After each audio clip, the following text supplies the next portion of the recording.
Got one.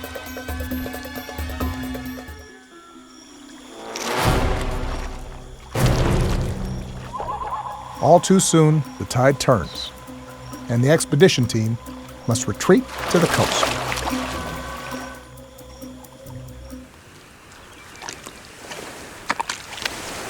As the tide retreats, it exposes mud flats.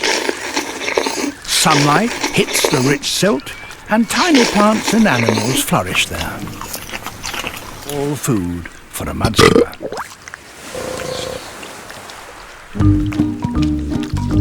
For this smaller species, a better option is to retreat underground. So he digs himself a tunnel down into the mud.